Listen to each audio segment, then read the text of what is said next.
बिस्मिल्लाहिर्रहमानिर्रहीम।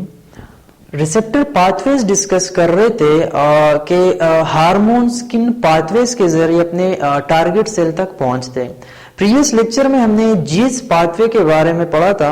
आज GQ pathway discuss करते हैं। हमने कहा था कि हमारे पास जो पेप्टाइड्स हार्मोन्स होते हैं,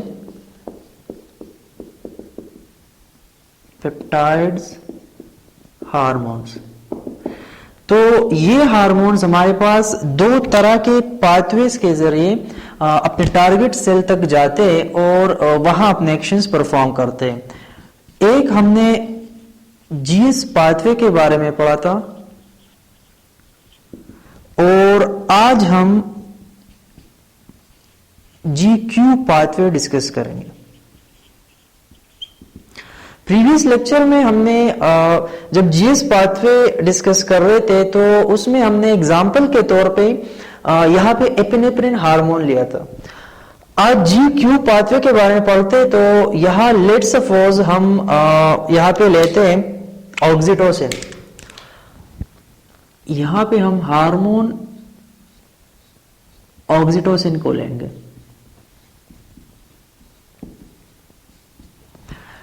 तो अब ऑक्सीटोसिन इस टारगेट सेल तक पहुंच चुका है और इसके बिल्कुल सरफेस पे आ चुका है।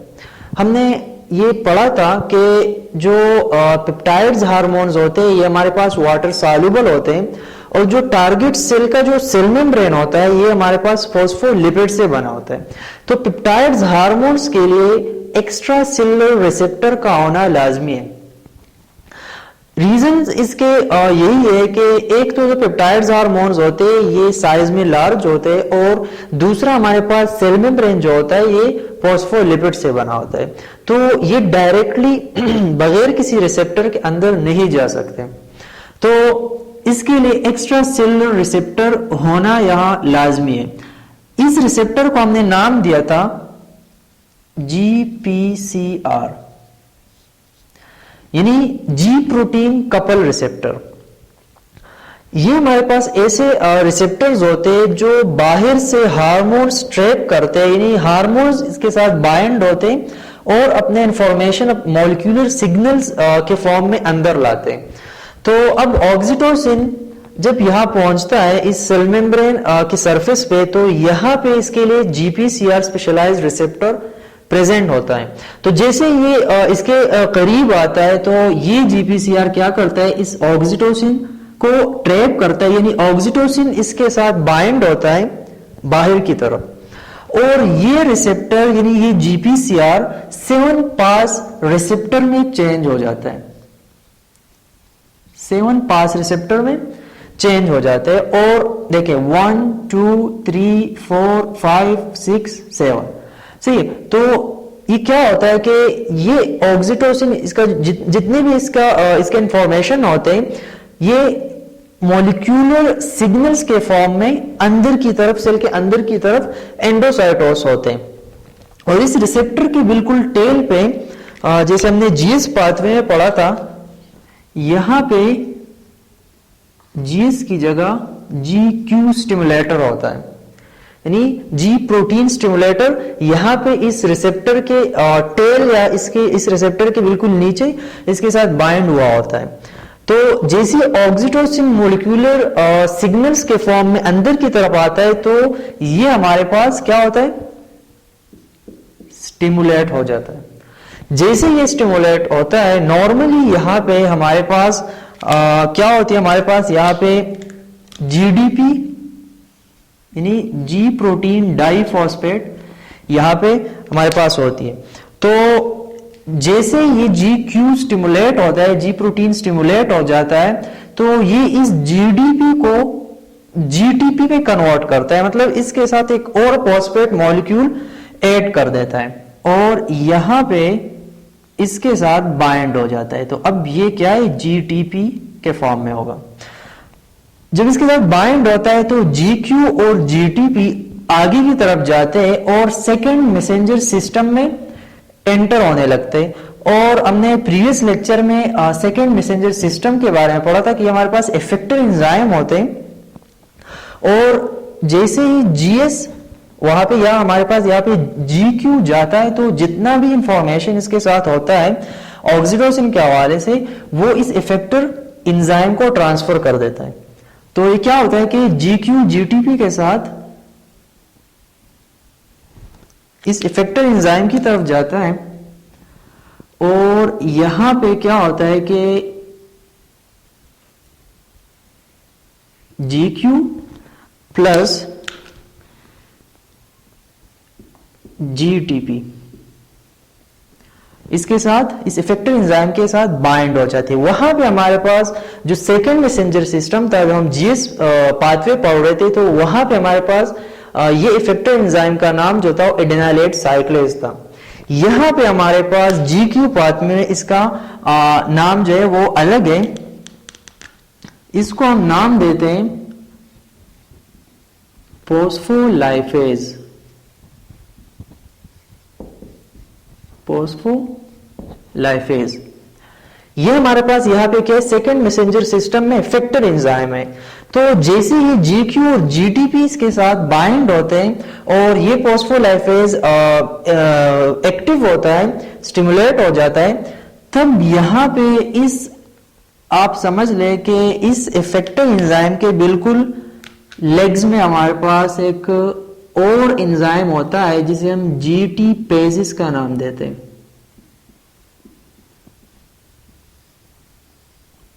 और ये GT पेजिस क्या करवाता है कि इस GTP को, यहां हमारे पास जो GTP इस GQ के साथ बाइंड था, इस GTP को अगेन कन्वर्ट कर देता है किसमें, GDP में, और ये दोबारा अपनी जगह चला जाता है। फिर इसके बाद क्या होता है कि फोस्फोलाइफेज, इस टाइम क्या हुआ है कि GQ ने सारा जो इंफॉर्मेशन था वो फोस्फोलाइफेज के हवाले कर दिया है, आप ऐसे समझ लें। और फोस्फोलाइफेज जो है हमारे पास फुली एक्टिव हो चुका है। जैसे फोस्फोलाइफेज स्टिमुलेट हो जाता है, तो यहां इस सेल मेम्ब्रेन के सरफेस पे एक और तरह का एंजाइम होता है। ये फोस्फोलाइफेज क्या करता है, इस एंजाइम को एक्टिवेट कर देता है, और इसे हम कहते हैं फोस्फोटिडाइल इनसिटोल डाइफॉस्फेट। इसे हम क्या कहते हैं,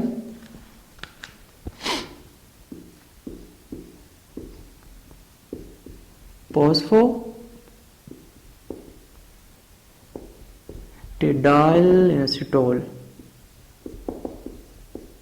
डाइफॉस्फेट।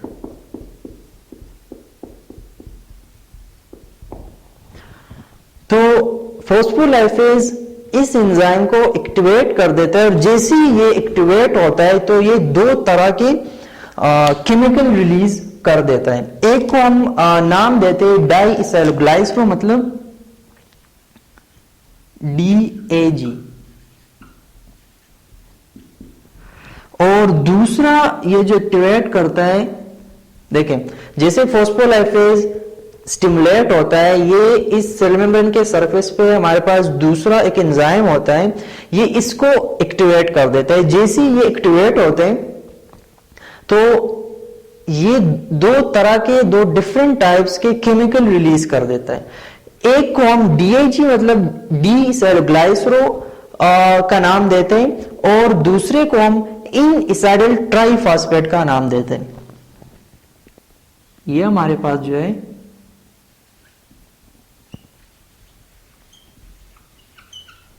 ट्राइफॉस्फेट,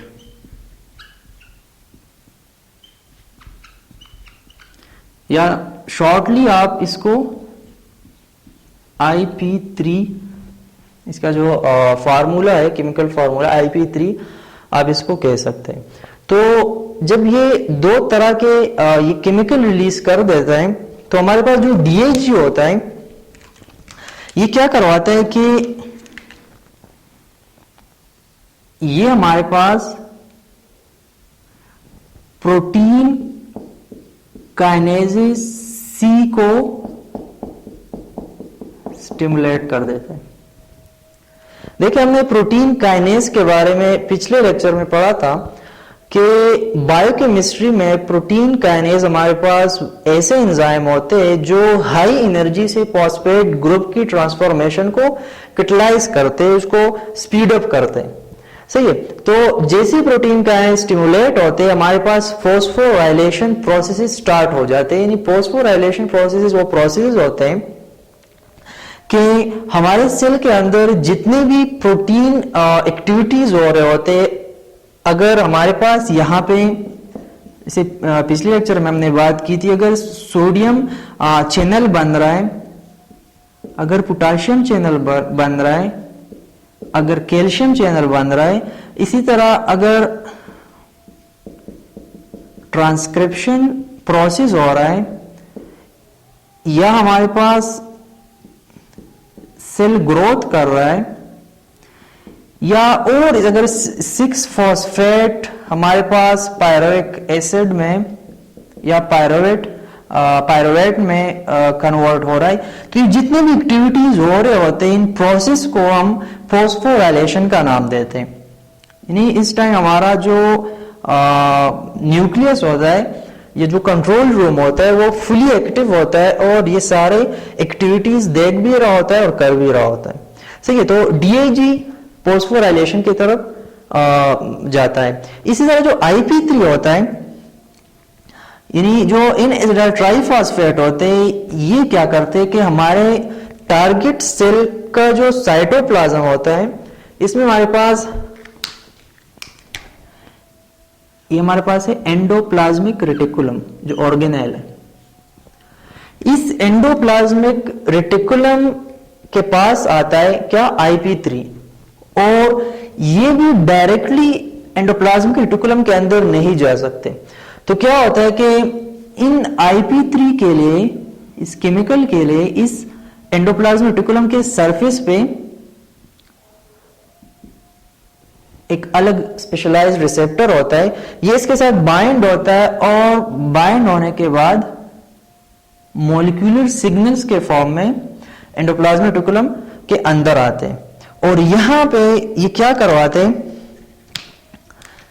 यहां पे ये हमारे पास जो कैल्शियम होता है, कैल्शियम मॉलिक्यूल्स होते हैं, उसको रिलीज कर देते हैं। तो जैसे कैल्शियम मॉलिक्यूल्स रिलीज होते हैं, तो उनके रिलीज होने की वजह से हमारे पास जो प्रोटीन काइनेजेस हैं सी, वो स्टिमुलेट हो जाते हैं। जैसे ही वो स्टिमुलेट होते हैं तो हमारे पास क्या होता है, फॉस्फोराइलेशन प्रोसेसेस स्टार्ट हो जाते हैं।